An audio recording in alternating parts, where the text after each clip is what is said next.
You ever just stop and think, what's my take on all this? Yeah, that's real.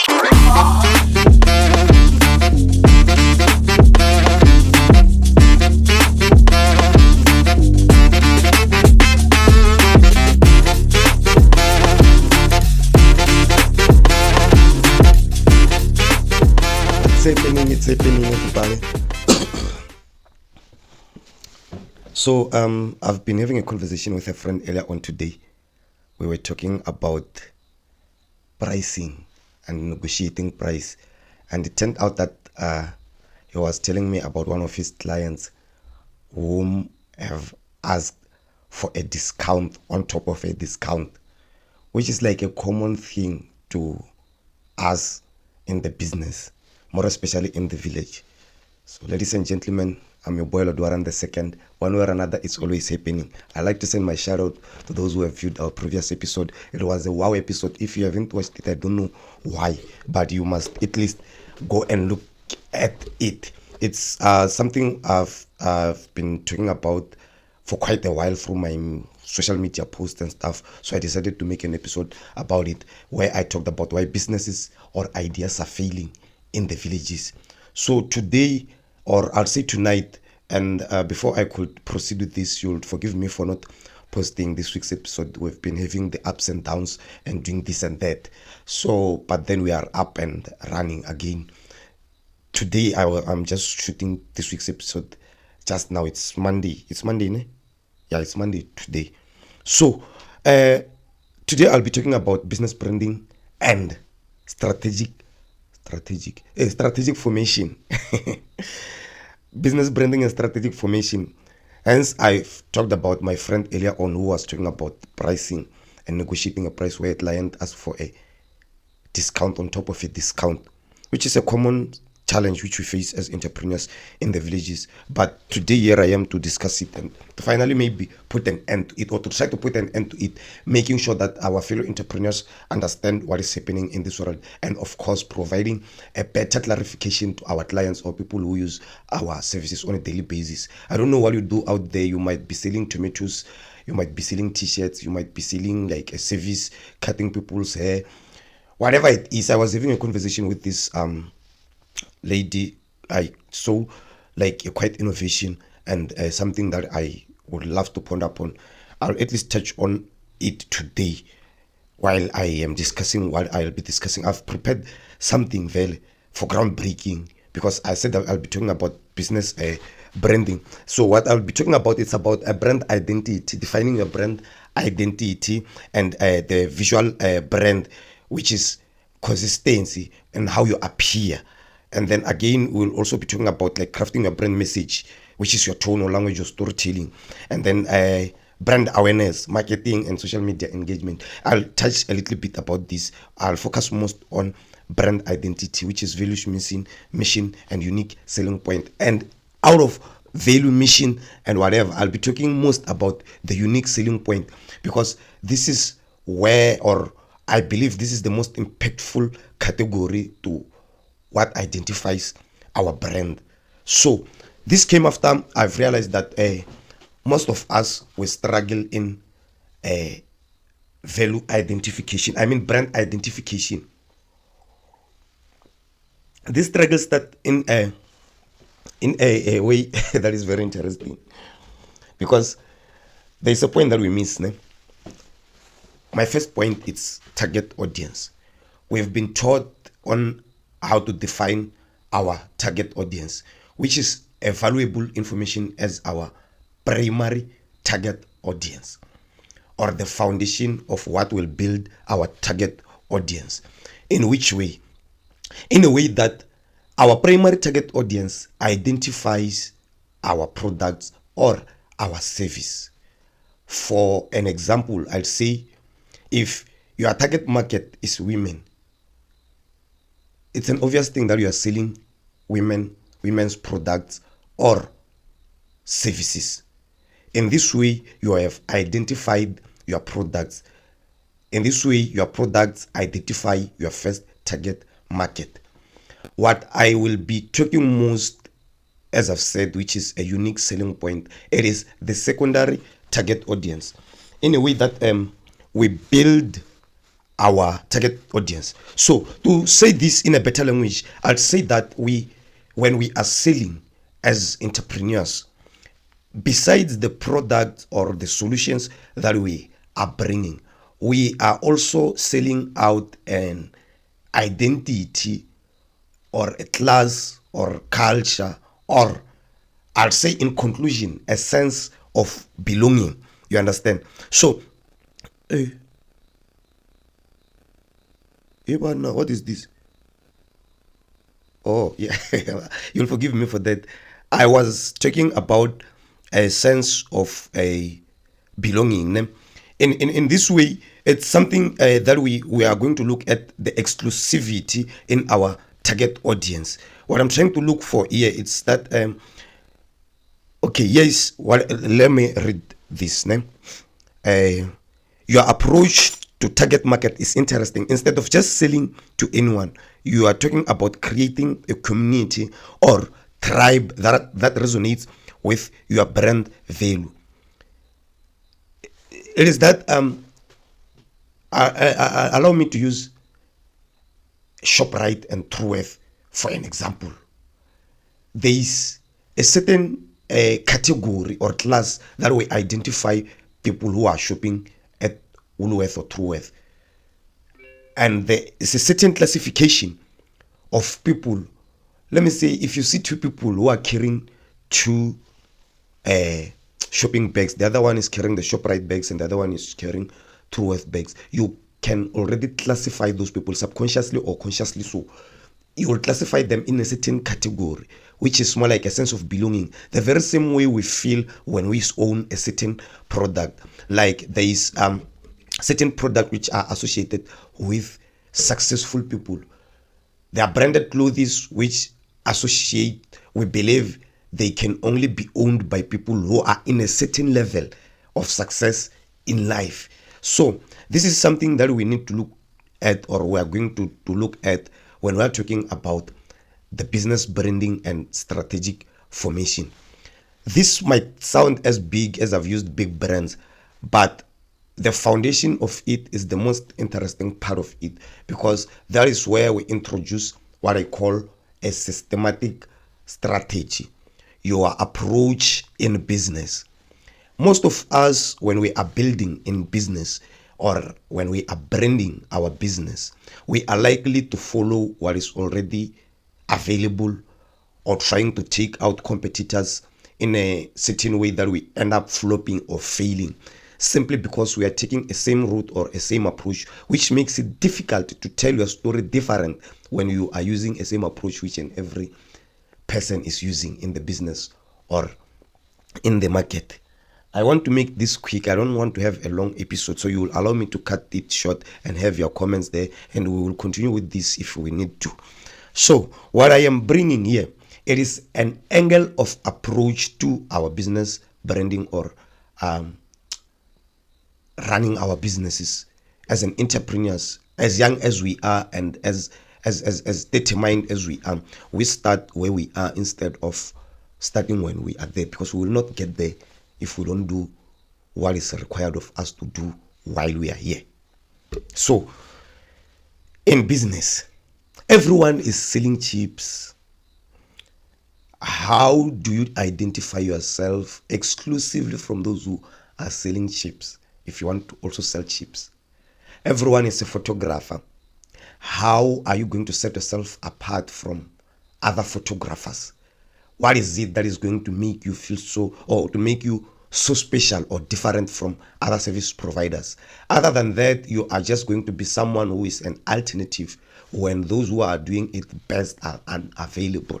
You don't want that. I also don't want that. As much as you wish to grow, you want something that will succeed and will put you at least nearer to your goal if it doesn't take you exactly to your goal. How you tell your story, how you show your business, and how you do it in your business is what will set you apart and will identify you as exclusive, which is going to be something which is going to be easy to build the culture that I talked about, which is your secondary target audience. What kind of people, the sense of belonging, what kind of sense of belonging are you creating to your clients? So how you do it and stuff, it's what is going to identify. I'm distracted, you'll forgive me for that one more time. So what is it, or what do I mean by that? I've said everyone is doing it, and how are you going to set yourself apart? How you're going to do it is what is going to set yourself apart. Let us start from pricing. The difficulty that we find, or to eliminate the competition, it is pricing. That's the first thing. It is either we want to beat others with price, or claim that the others beat us in prices because they are not bringing the value that we bring, which is a popular thing, and our clients are used to it. But then, to keep it simple and keep it clean, I'll say our pricing is not determined by the demand or the competitors. Our pricing is determined by the value and the value and the kind of service and product that we are offering. So when we are pricing our things, we are looking at the value, which is something which we are going to show and tell to our clients in the process of negotiating. And then our pricing, if negotiable, get this right, if your pricing is negotiable, make it a point that upon negotiating your price, you does not stigmatize the value of your service or your products. What am I saying by this? If you're offering something at 800 Rand and someone is asking for a discount, it means they did not actually ask for the discount of the product alone. They also asked for the value of what you are offering. Giving them a discount at an expense of nothing, it is likely to destroy or affect the value of what we are offering. So in this way, I'm someone who's offering services.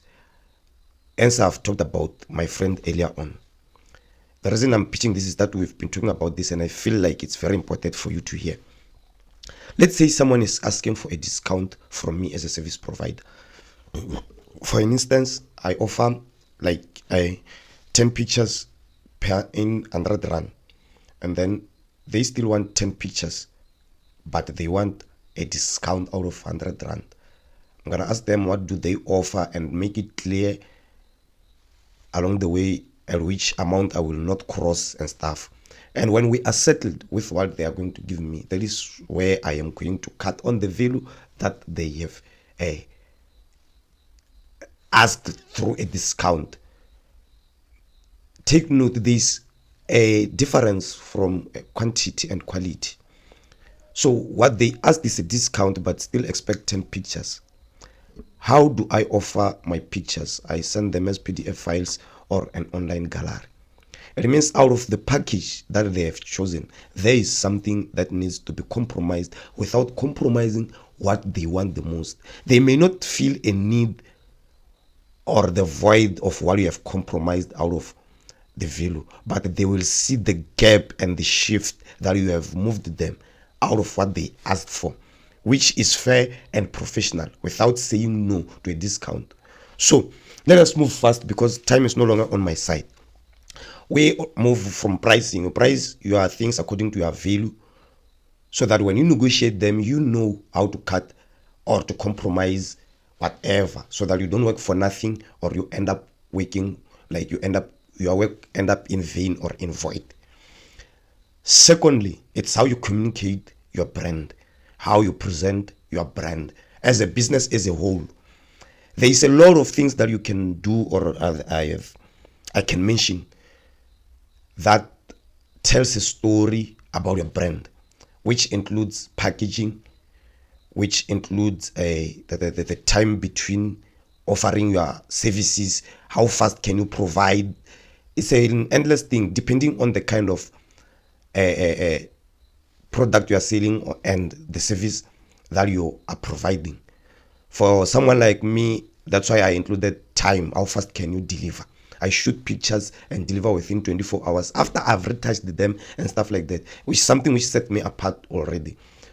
It's an example. You find something which will set you apart in a manner of delivering, how you have delivered your stuff. In terms of packaging, I saw this other guy who made t-shirts. When you order your t-shirt, you deliver them inside a can. The can has 2 seeds which you can plant inside the can. So this is something which creates, like, I'll say, exclusivity and class, a certain category.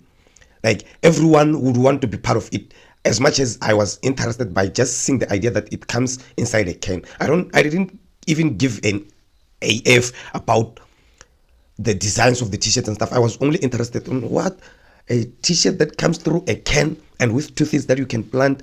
Like, he can preach a lot of things, and he does preach a lot of things about his initiative, like distributing plants and stuff like that. It is something which is unique and exclusive. When you buy from him, you will find yourself, or you feel like you belong to a certain category of people or a group of people. You are packaging, how you package your products. Like, for instance, again, for someone like me as a photographer, if I'm delivering like printed photos, like almost all photographers, they just bring them inside an envelope or just like that. And then for myself, I could just bring them inside a branded envelope with some sort of a message, or some designed envelope with some sort of a message, or an envelope which has got a compilation of the pictures which are outside it. Like, you can just get rid of the envelope. It makes my clients feel like in a certain world or belonging to a certain group of people, the very same way you would feel when wearing a branded clothing. It's an example. I'm not saying it's waking. You people like to change people. So, moving forth, it's the deliver. Like, delivering, like, in terms of when you are selling. Let's say you are selling like something which is fixed. Your stall is fixed. Like, when you're selling quarters, you are only selling at your house. How do people get your quarters, and how fast they can get them without reaching you? It's something that will also help you brand yourself in terms of brand identity, how you identify yourself, the message that you carry through your service or providing your goods and stuff is more louder than the message that you say about your products and services. Because brand visibility does not only depend on posting and how many posters you put out there. It also depends on how your brand is perceived. In fact, it depends much on how your brand is perceived. In my previous episode, I talked about sympathy. Most people use sympathy to grow their business, which is bad for business. It can only work for you when you just started getting those 2 to 3 clients. But in the long run, it did not create a family or true following or real clients. They just created people who felt sorry for you, and like they felt guilt, and they decided to have your products. But with this kind of strategies, you are creating a space for familiarity. People are getting familiar with your products, and they can classify themselves. They feel like they belong somewhere by having your products. The very same way people feel when they go to KFC. You don't feel the same if you went to Mug and Bean for a cup of coffee. And I don't know if you know how it feels, because I'm not sure if you have ever went out for just a cup of coffee. It's a different feeling, good people. Like, it's a different feeling.